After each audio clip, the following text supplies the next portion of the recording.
Hello and welcome to How to Deal with Grief and Trauma. My name is Natalie Himmelrich.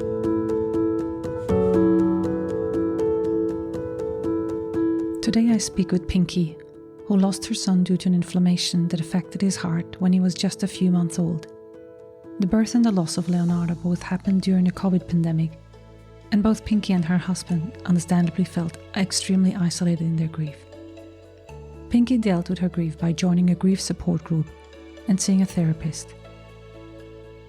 Then, someone who she had just met through a group on Facebook gave her the book Surviving My First Year of Child Loss as a support resource. Here's what Pinky shares about how reading the book affected her. I felt like I was not alone in this journey. My feelings and my behaviors, sometimes I thought I was crazy. But after reading the book, I understood that it was pretty common. I was not crazy. I learned some very helpful coping mechanisms from parents in the book. And I couldn't find any similar resources in my native language, Vietnamese. About this week's guest. Quang Lan Pinky Vu is a communications professional who has lived and worked in Vietnam, Singapore and the US. After the passing of her first son, Leonardo Vu Massa, in October 2020, she and her husband founded the Leonardo Smile Fund to support orphans in the SOS Children's Villages in Vietnam. She and her sister also translated the book Surviving My First Year of Child Loss, Personal Stories from Grieving Parents, into Vietnamese, with the hope to help bereaved parents in Vietnam that they have access to this helpful resource. Today we discuss the sudden loss of her son Leonardo during the pandemic. She also expresses the power of grief support and how reading my book, Surviving My First Year of Child Loss, helped her understand her grieving experience. We end by discussing the differences she experienced in the grieving between her and her husband. I hope you enjoyed today's episode. So welcome, Pinky. It's so nice to have you here on the podcast. How are you doing today? Thank you, Natalie, for having me. It's a real honor to be on the show. I'm doing well. It's a very hot day here in Singapore. I hope it's not too hot in Switzerland. So why don't you tell us a little bit about your story of loss and trauma? In 2020, I gave birth to our first son, Leonardo, in March 2020. And at that point, my husband and I think we were both over the moon. He was our first son. He was our parents' first grandchild as well, for both sides. So, the whole family was very, very happy. We were all, on cloud nine. Yeah, although it was in the middle of the pandemic, my parents and my parents-in-law couldn't come to Singapore, where we are living right now, to see us and see the boy. But we were very hopeful that one day we could bring the boy back to Vietnam, my home country, and Italy, my husband's home country, to meet the grandparents and our relatives and all. So, in the middle of pandemic, when the whole world was very desperate, we were so happy, actually. Beautiful. Leonardo was a very happy and healthy boy. He smiled all the time, and he had beautiful smiles. Just looking at his smile just can brighten up our days, even though even when we were very busy, we were very stressed with work. But after a long day, just look at him, look at his smile. Both my husband and I felt lifted up. As I said, he was a very happy and healthy boy until the very last day. It happened when he was a little bit over 7 months old. One day he woke up in the morning.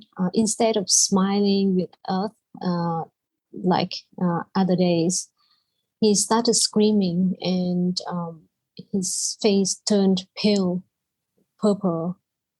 At first we thought he was choking, but then I said that he hasn't drinking milk. How come he was choking?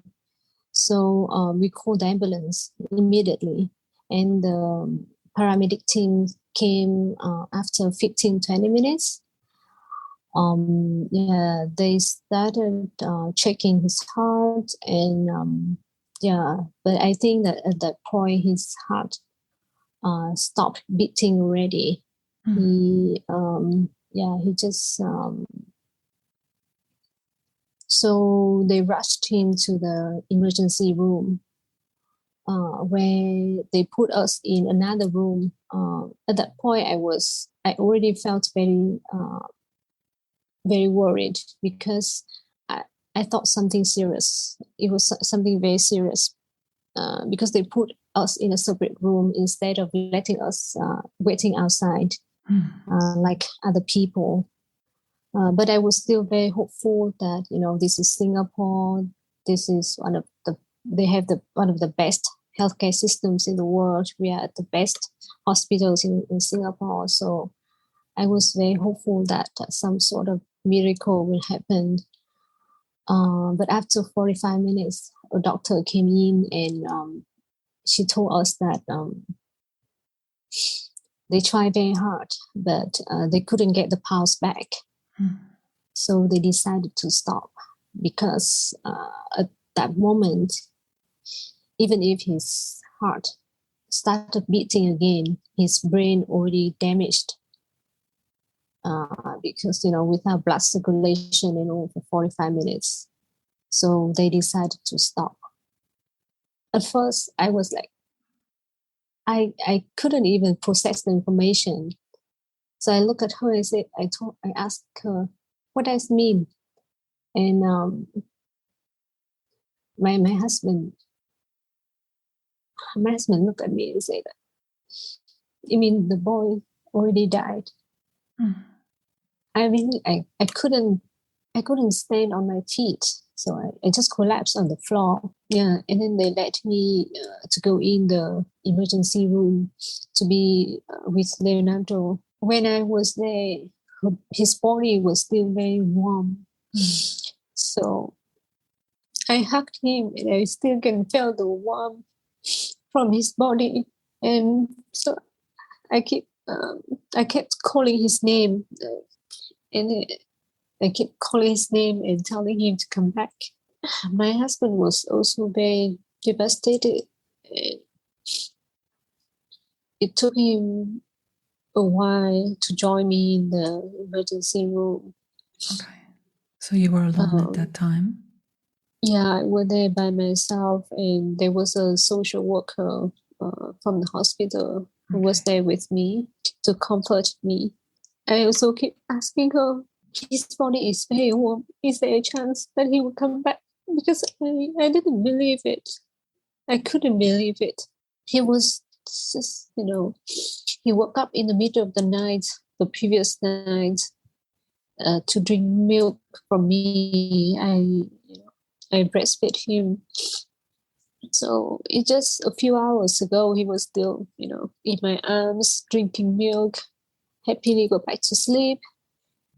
Fast forward a few months later, we were informed by the hospitals and the doctor who attended to Leonardo that day that after all the tests and investigation, they came to a conclusion that he died because of an inflammation of the heart.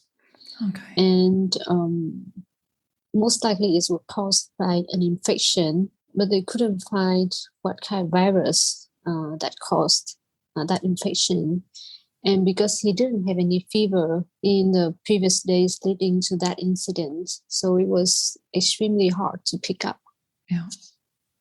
And to me, it's still like a mystery. We still don't know why and how it happened. Mm-hmm. And to me, it's like we still don't have the closure to the reason of his death. It was very difficult for us at the beginning because, as I mentioned, it was in the middle of the pandemic. My family, my husband's family couldn't be there with us. Singapore's borders was completely closed. So we were here all by ourselves. Of course, we have a lot of good friends here, but still, imagine that the grandparents have never met the boy and couldn't be there for his funeral. It just hurts so much. So, the first few weeks was extremely hard for us, both my husband and I. We couldn't sleep for about a week. So our friend just ordered food and delivered to our place.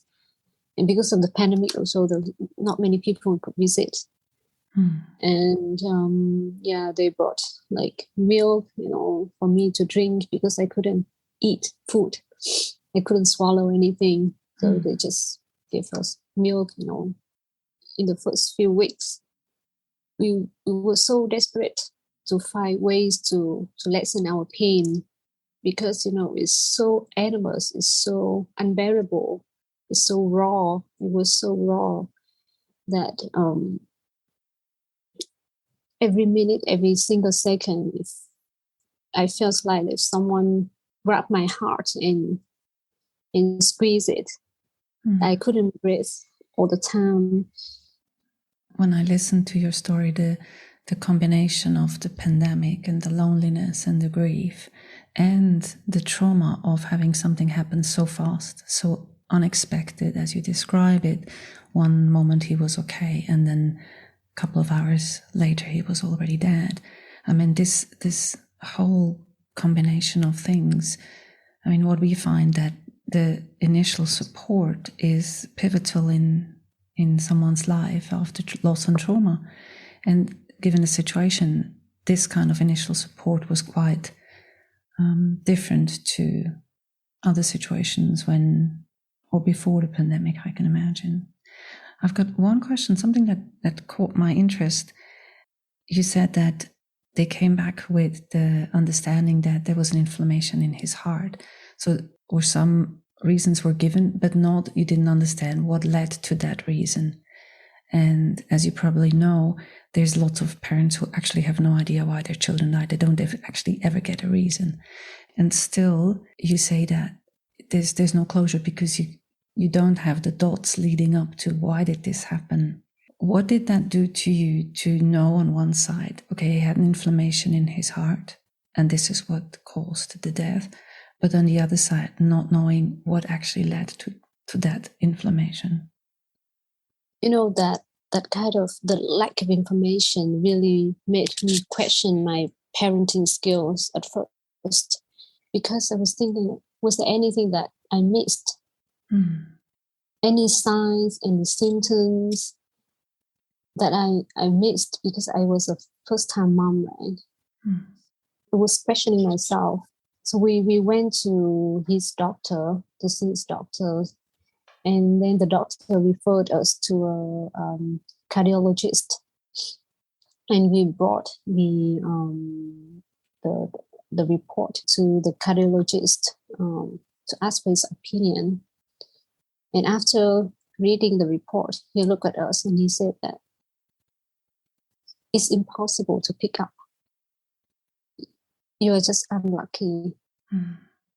But still, I mean, I really wish that I could have picked up something, even some very subtle signs.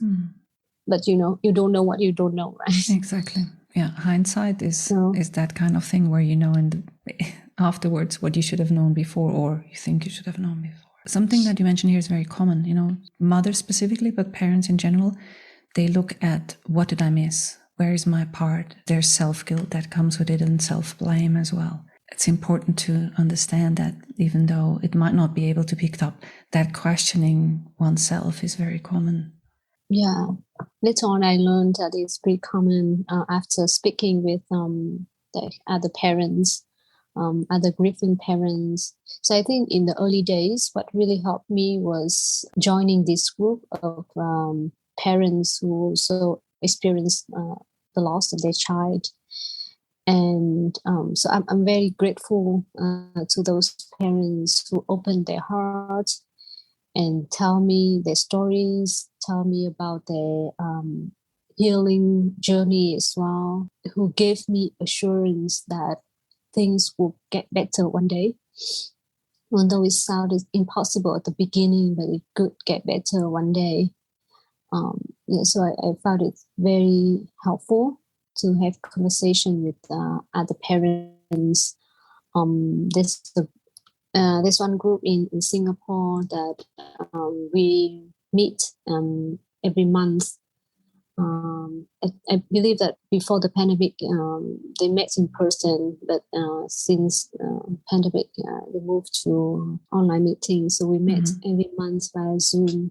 It gave us a space to really be ourselves, to open up about our stories and share with each other our experience and seek advice when needed. So I have formed very special friendships with some of them.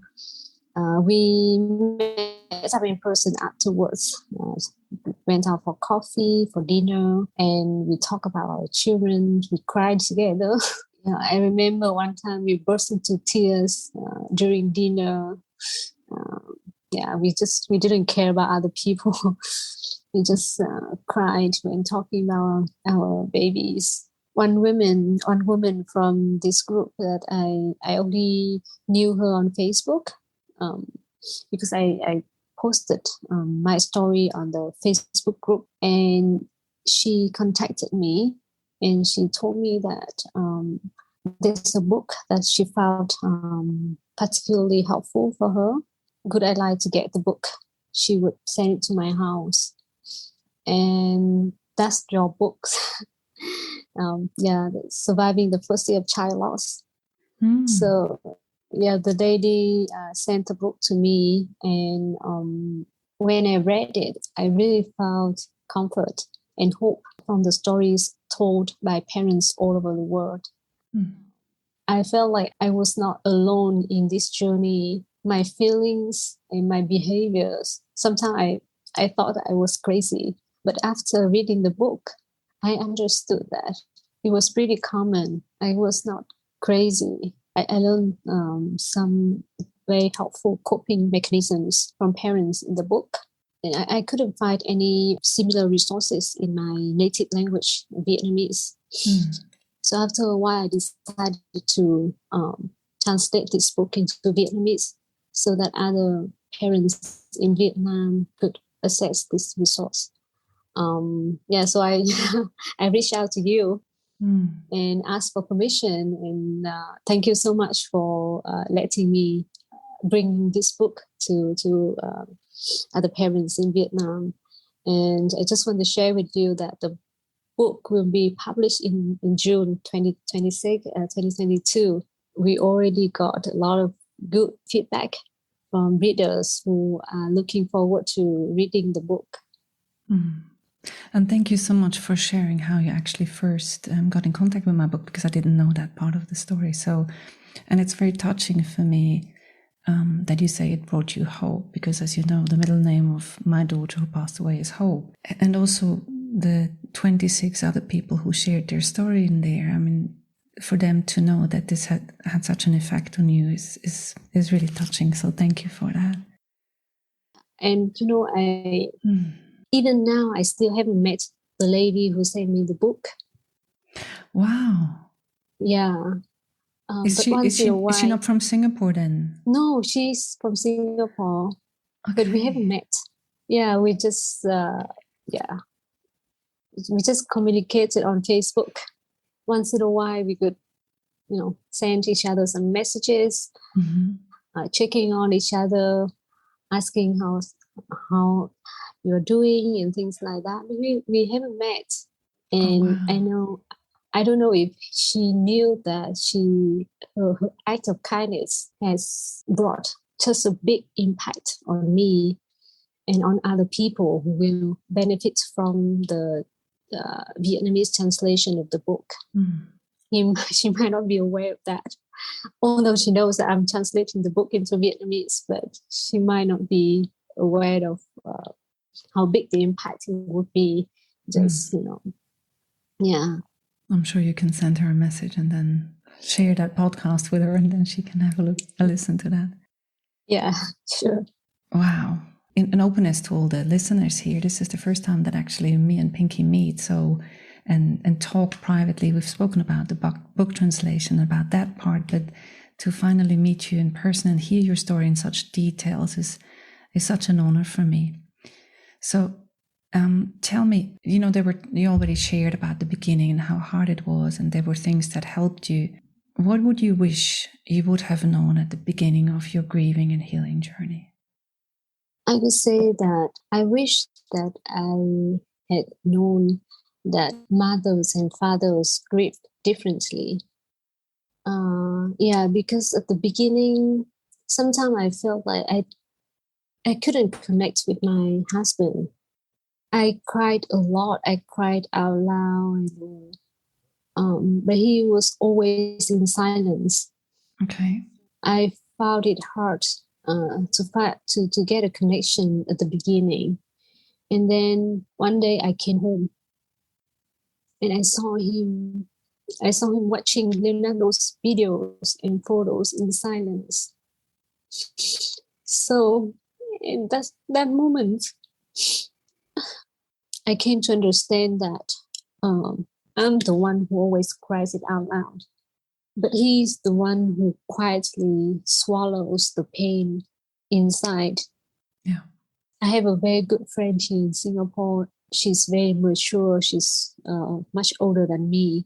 And every time she checked on me, she would check on my husband as well. She would ask me, how's Enrico doing?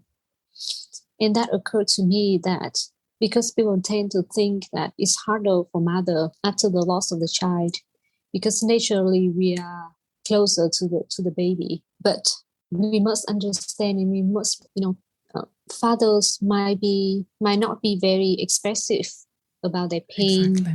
about their loss, but deep down, I think their hearts are also broken. Definitely. One time, my husband told me that he felt that he failed to protect the family.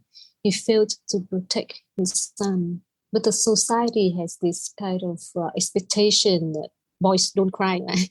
Mm-hmm. So most men will just keep it inside themselves and don't express it. So I've learned it along the way that although my husband and I, we grieve differently, but we are in this together and we must support each other. That's right. And also, I don't know if you've read the first book, Surviving Loss as a Couple, that I wrote. And in there, I describe the differences in grieving male and female, but not necessarily that it's gender specific, but in terms of intuitive grieving and emotional grieving as a distinct differentiation. And neither of those two ways, and they're like blended versions as well, neither of those ways is better. And I always tell the story of my father who lost his wife through suicide, and this was also 10 years ago. And his way of dealing with that loss was by not getting help, not seeing anyone. And later he said to me, I know you always told me I should go and see someone, and you were right. Having said that, he's still, after 10 years, I would say that he has dealt with that loss reasonably well. I'm not proclaiming not to get help, but he himself would have said, I should have gotten help. Now, speaking of help, I think in the early days, one of the things that I think I did right was seeking professional help. To be honest, at first, I didn't know what to do. But thankfully, one of my friends, she was so concerned about me that she went to look for resources. And she found a list of therapists and psychologists in Singapore who specialize in grief and loss. And she sent me an email with the links to their website. And she even went further to call them and talk to them. And then she told me that based on what I know about you, I think this one could be a good fit. What a good friend. I'm so grateful. Yeah, I'm so grateful for that because, I at the beginning, I didn't know what to do. I was just, sinking in my sorrow, in my pain. just, laying in bed, doing nothing. But after I got her email, I decided to give it a try. So I reached out to a few therapists. I actually spoke to 4 therapists and finally ended up with the one that I felt a very deep connection with. And I still see her once in a while now. And I've seen her together with my husband as well as a couple. I found it extremely, extremely helpful because it gave me a safe space to express myself. And, I told her things that I never told anyone, even to my husband.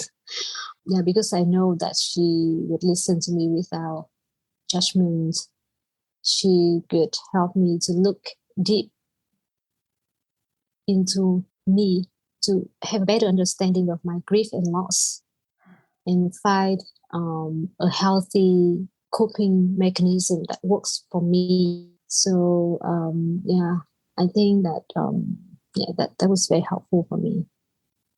I'm so glad that you found someone that suited you, because one of the things that I say to my clients all the time, we have to figure out whether we're a good fit, because any relationship that you choose, it needs to be a good fit given the circumstances and the purpose. I'm applauding you for actually trying or talking to 4 different people and then find the person that had a good fit for you.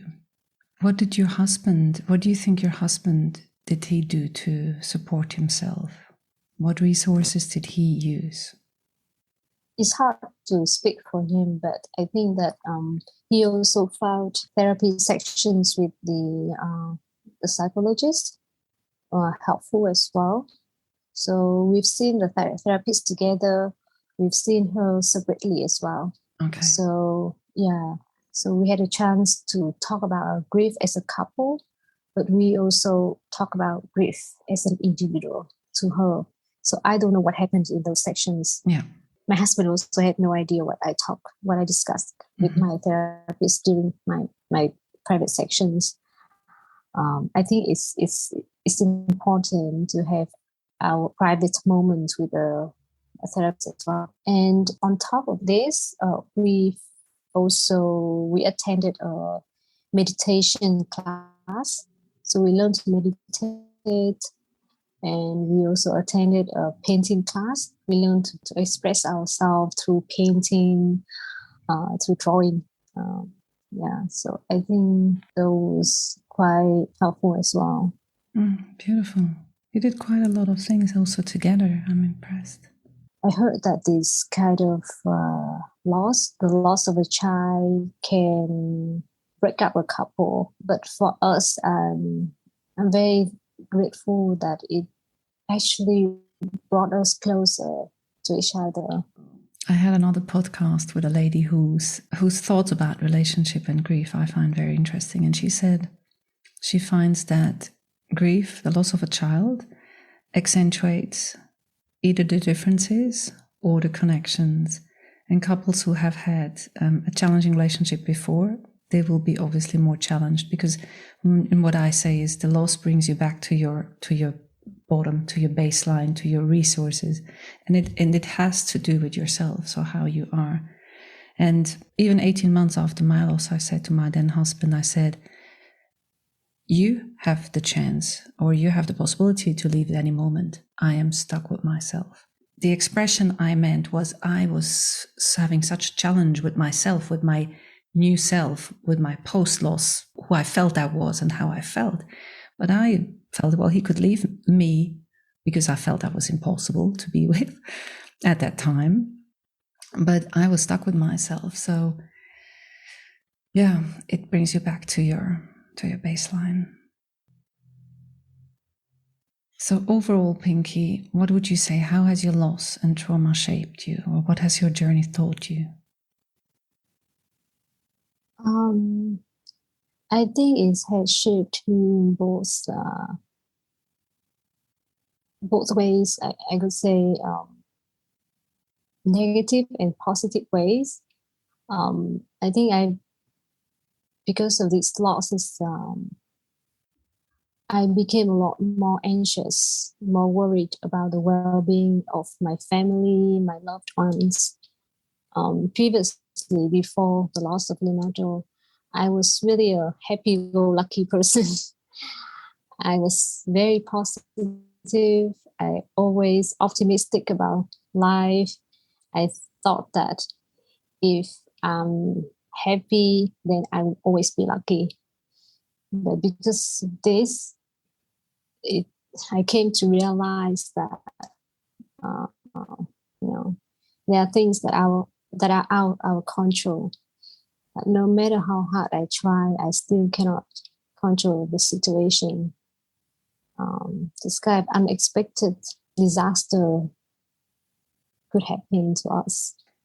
So yeah, I'm now a lot more worried, anxious about life situations. But at the same time, I think that being struck by this animal's pain also made me a lot more compassionate.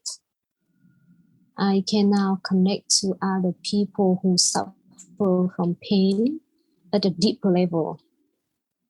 What I learned from this journey is that being okay doesn't mean that everything is okay. Being okay means that you can cope with your pain and your loss in a healthy way. For me, that's being okay. If someone asks me, are you okay? If I say I'm okay, it means that I'm coping well. It doesn't mean that everything goes well. Yeah, I'm able to set and express my feeling in a healthy way.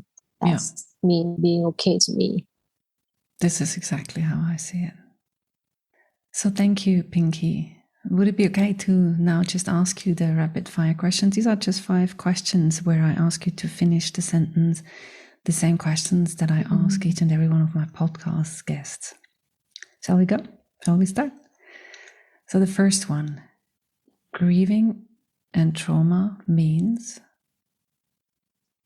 Grieving and trauma to me means loving, remembering, and living someone's legend, even when they are no longer physically with us. The next one, healing means? Healing means being able to integrate loss and grief in our daily life. And the third one is what I have learned about myself in the light of loss and trauma. What I have learned about myself in the light of loss and trauma is that I'm more fragile than I thought, but also more resilient than I thought. And one thing I wish people knew about loss and trauma is? Acknowledge our pain and let us be in pain. Don't try to cheer us up. Nothing can cheer us up in that situation. Yeah. And the last one is one specific thing that has changed since my loss and trauma that I wouldn't want to miss. One thing that I wouldn't want to miss is that the new friendships that I formed with other parents, other grieving parents. Thank you so much, Pinky. And just for everyone listening, all the resources that Pinky has mentioned, the groups that she has mentioned in Singapore, we'll put a link in the show notes that people can go and look them up. Equally, the book that she has translated into Vietnamese, I'll put a link to that as well, so you can go and find all the resources in the show notes. Thank you so much, Pinky, for your time and for sharing your story. Thank you, Natalie, for the opportunity to share my story. Thanks for listening to How to Deal with Grief and Trauma. If you'd like to be updated on future episodes, please subscribe to my newsletter on nataliehimmelrich.com. If you need grief support, please contact me for a 30 minutes free discovery session. How to Deal with Grief and Trauma is produced and edited by me, Natalie Himmelrich. To support this podcast, please rate, review, and subscribe to or follow the podcast on Apple, Spotify, or wherever you get your podcasts. Thank you. And remember to keep reading. I promise it will get easier.